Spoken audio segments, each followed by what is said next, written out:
Bonjour tout le monde et bienvenue dans le décryptage d'aujourd'hui, un décryptage dans la série encore du Festival international de guimbarde qui a eu lieu à Taïwan et qui est aujourd'hui consacré à la délégation mongole que vous venez d'entendre en introduction.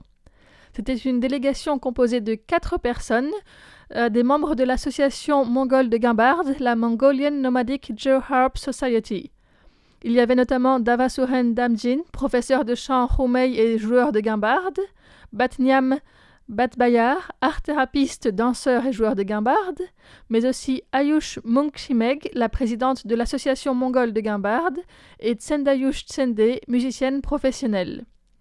Tous les 4 ont indiqué en quoi la guimbarde fait vraiment partie de leur culture, de la tradition nomade et pastorale qui est encore très présente en Mongolie et comment cet instrument est quelque part un lien avec la nature.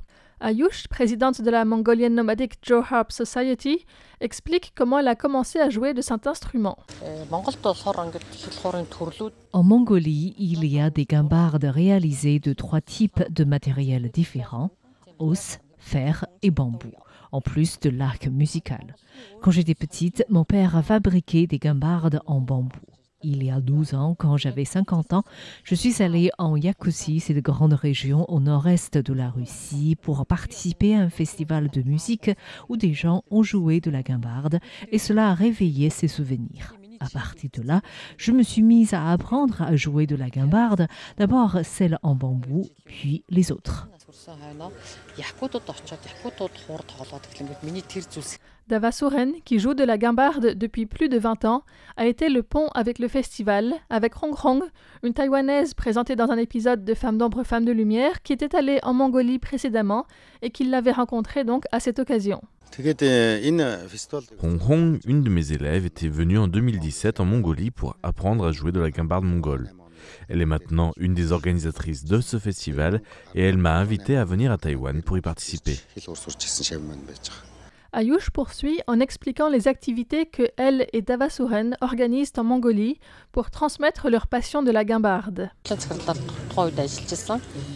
J'étais directrice de lycée de Mongolie et j'ai rencontré le musicien Davasuren qui est ici aussi. Et nous avons organisé ensemble des classes de guimbarde qui ont rencontré un grand succès. Nous avons fait des cours pour plus de 3000 personnes, des élèves mais aussi des gens de l'extérieur. On a aussi beaucoup voyagé à la découverte des guimbardes du monde. On a collectionné plus de 80 guimbardes de 20 pays différents. J'avais établi avec Davasuren un centre d'études de la guimbarde au lycée. Maintenant que je suis à la retraite, le centre est ailleurs. Il est devenu indépendant de l'école. On y organise des conférences, ateliers, cours, activités diverses. Je suis aussi devenue présidente de l'association de guimbarde nomade de Mongolie. Que ce soit au niveau international, au niveau local ou bien au niveau personnel, la guimbarde tisse des liens. Ayush est très active dans l'association internationale de guimbarde.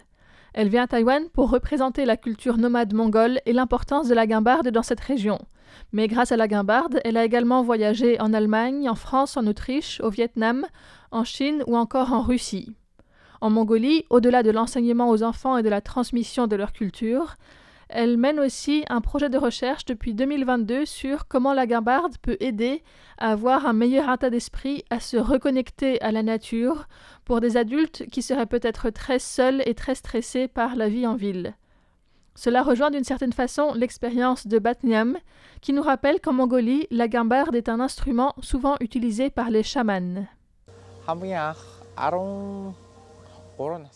À 6 ans, j'ai vu un documentaire sur la guimbarde qui a vraiment piqué ma curiosité.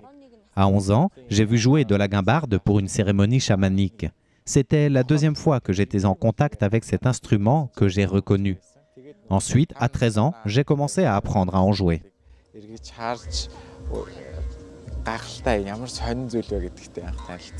Batniam se spécialise à la fois côté musique en chant Houmei et en guimbarde, mais côté danse, il enseignait également le bielge, une danse traditionnelle populaire de Mongolie.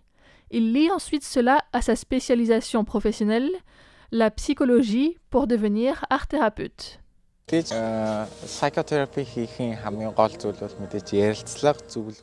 J'ai étudié la psychologie, que j'ai ensuite reliée à la musique et à la guimbarde. Selon les besoins des patients qui viennent me voir, après quelques sessions, nous pouvons tenter la musicothérapie. En général, je commence par jouer de la guimbarde pour que la personne puisse écouter, puis ensuite jouer par elle-même. Dans ce monde moderne, les gens sont très stressés. Il y a des personnalités différentes. La thérapie par la guimbarde convient bien au type de gens qui se mettent facilement en colère, pour les aider à se détendre.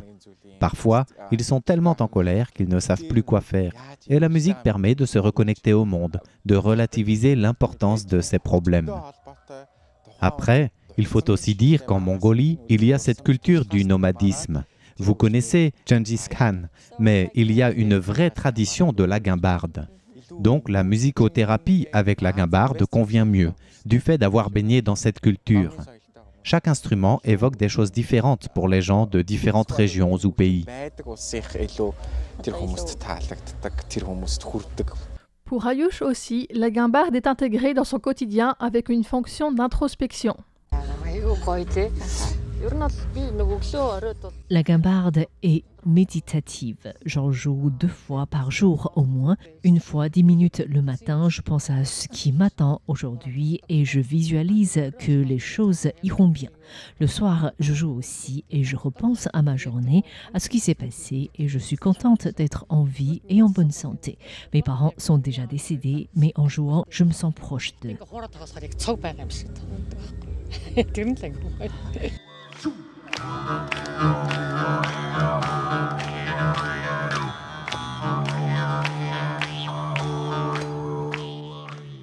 Pour en venir à l'activité de Davasuren, Batniam, Ayush et Tsendayush pendant le festival de guimbarde, eh bien Tsendayush, qui est par ailleurs professeur d'art à la retraite et de musique en particulier, a joué du erhu et de la guimbarde sur scène au festival. Elle avait appris à jouer de la guimbarde avec sa mère, qui fabriquait et jouait de la guimbarde alors qu'elle était enfant et adolescente. Voici son impression sur ce festival. J'ai participé à beaucoup de festivals, mais la particularité d'aujourd'hui est que c'est centré autour de la guimbarde.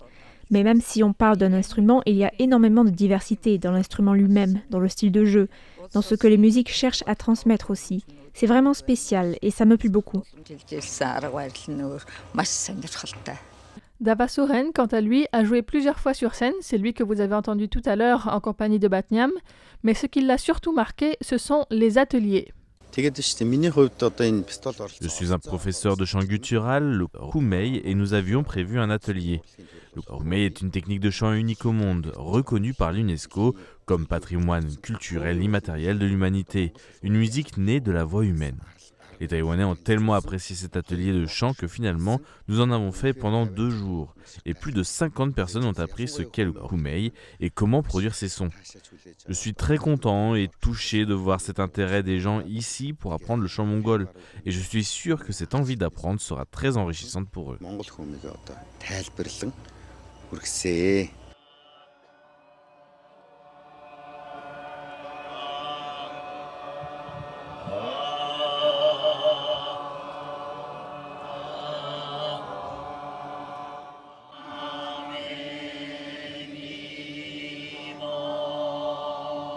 Le danseur-thérapeute Batniam, qui a également animé un atelier de danse, a aussi apprécié la spécialisation du festival.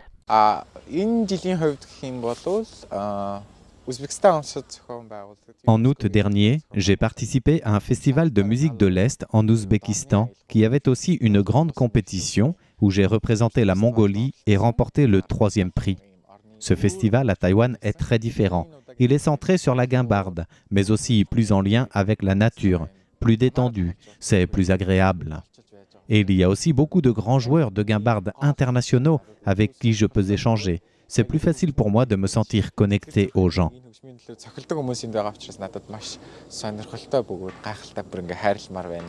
Batniam s'est dit tellement content de ce festival à Taïwan qu'il réfléchissait à écrire une chanson au sujet de ce séjour à Taïwan à son retour en Mongolie. Davasuren conclut sur ce qu'il souhaite transmettre. D'après moi, si on aime la musique, elle nous amène à voyager, à rencontrer beaucoup de gens fantastiques. C'est ça que je veux partager. Si on prend vraiment le temps d'apprendre la musique, elle nous donnera en retour un cadeau magnifique.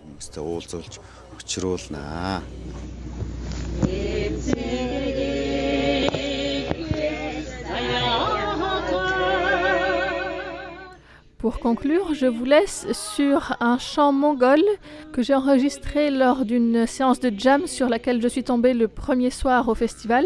Si je me rappelle bien, il était mené par Tsendayush et il y avait non seulement les 4 Mongols qui étaient là, mais aussi les 2 interprètes que je remercie parce qu'elles ont rendu possible ces interviews et cette émission, Engchimeg Batbold et Baska Biamba. Je m'excuse aussi si j'ai mal prononcé quelques noms au passage. Merci encore d'avoir suivi ce décryptage qui vous est présenté par Florian Dai pour Radio Taïwan International. Bonne écoute et à bientôt.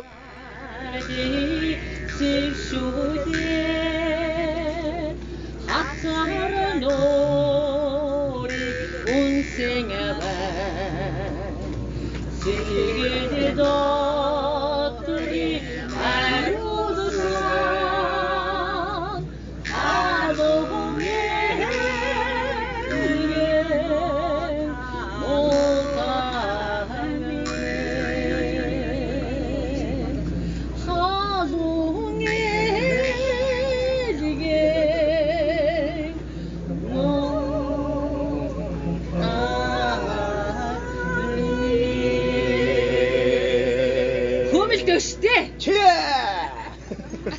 고마웠었지.